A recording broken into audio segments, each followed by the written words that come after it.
J'ai fait l'expérience, moi j'ai commandé, alors là c'est quoi? C'est le nouveau FFP2 là, hein, donc ça marche très bien et vous êtes livré en toute sécurité. Et je tiens à vous confirmer que je n'ai aucun lien familial avec cette entreprise, contrairement à ce que certaines associations juives prétendent. Toujours le mensonge. Je saisis d'ailleurs l'occasion qui m'est donnée pour leur pisser abondamment sur la gueule. Je prends un petit plaisir comme ça. Bon, je fais cette vidéo parce que là, tu vas trop loin. Tu te fous trop de la gueule des gens de judo. Et je vais te dire un truc. Ici, t'es pas chez une association juive, je peux te le garantir. Ok? Donc voilà. Ça, c'est pour commencer. Maintenant, je vais expliquer aux gens qui n'ont pas compris que ce mec-là, c'est un escroc. Je l'aime beaucoup en tant qu'humoriste, mais là, il est parti trop loin. Donc, on va aller sur son site, là. L'IMPEX. Déjà, pour ceux qui ont remarqué, il a rajouté les vrais FFP2. Ici. Parce que on l'a bombardé dans les commentaires pour l'insulter de tous les côtés. Donc, il l'a mis, en fait. Voilà. Alors, quand on est sur son site, je dis son site parce qu'il est à lui ou à sa famille. C'est sûr et certain. Vous allez dans conditions générales de vente. Ici, bim. Ok. Conditions générales de vente, lien import-export, siège social, nanana. Ok. Alors, Cambridge House, chambre 1401. Donc déjà, c'est pas une société qui a pied de rue. Ça, c'était pour la première chose. Maintenant, on va aller un peu sur son Cestrel. Son Cestrel, je me suis créé un compte. Un compte bidon, bien sûr. Alors, je vais sur mon compte. Voilà, ouais, j'ai passé une commande, soi-disant. Mes commandes. On est bien sur Cestrel, il n'y a pas de problème. Ok, j'ai passé une commande bidon. Voilà. De 50 euros, 33 Cestrel. Bon. En attente, virement. Alors, instruction de paiement. Par virement bancaire. Où ça? Chambre 1401, Cambridge House. Voilà. Je sais pas quoi vous dire de plus, les gars. Ce mec-là,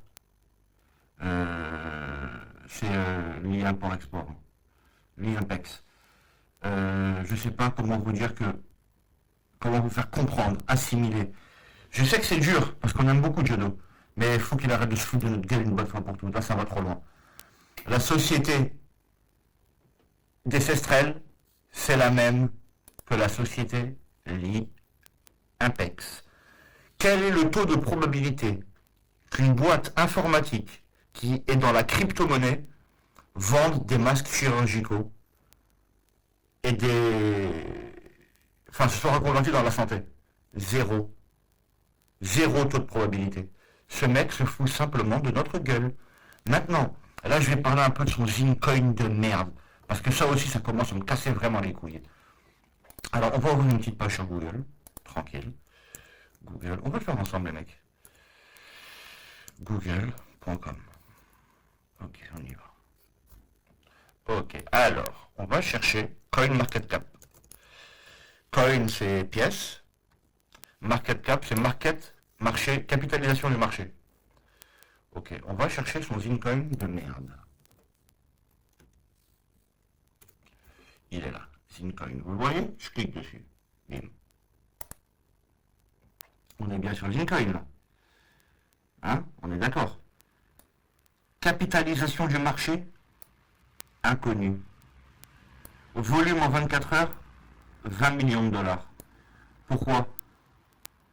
Parce qu'ils se font des transferts eux-mêmes pour créer virtuellement un trafic, un transit. C'est pour que vous croyez, pour que vous pensez que la monnaie marche et que les gens l'utilisent. Alors, le 6 janvier, le market cap est à zéro. Enfin, le 31 décembre, pardon. On va avancer dans la date. Le 25, elle est toujours à zéro.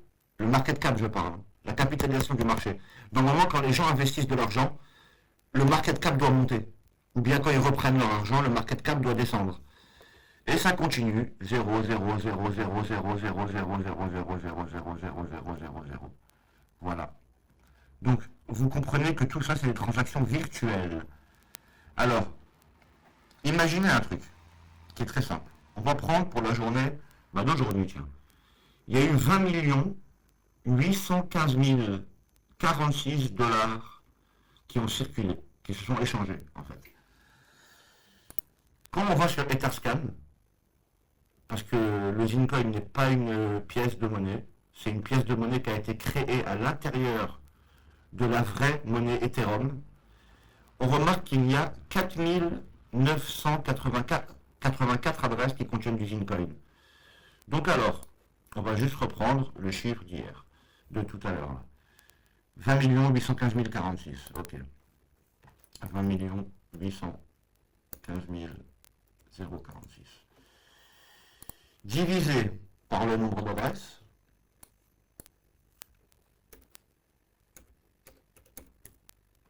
ce qui donne à peu près que chaque personne, aujourd'hui, donc le 8, elle a fait transiter 4000 euros, 4000 dollars.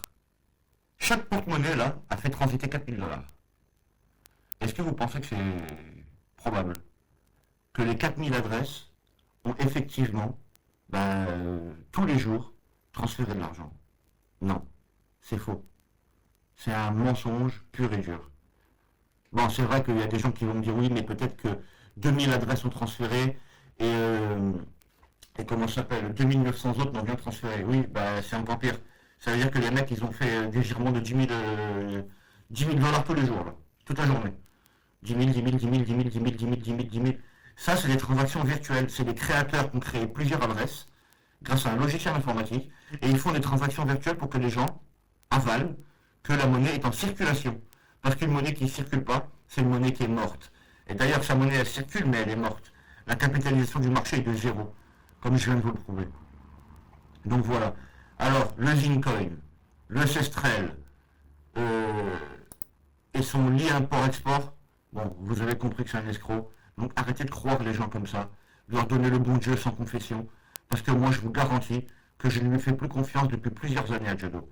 Je l'aime beaucoup, il me fait vraiment rire. Il sort de bonnes feintes, mais là, il va trop loin mon pote. Et comme je te le redis encore une fois, mon cher Jodo, ici, t'as vu? Tu vois? Les bananes, tu vois? Ici, poteau, t'es pas chez Israël, là, je te le garantis. Allez, salut.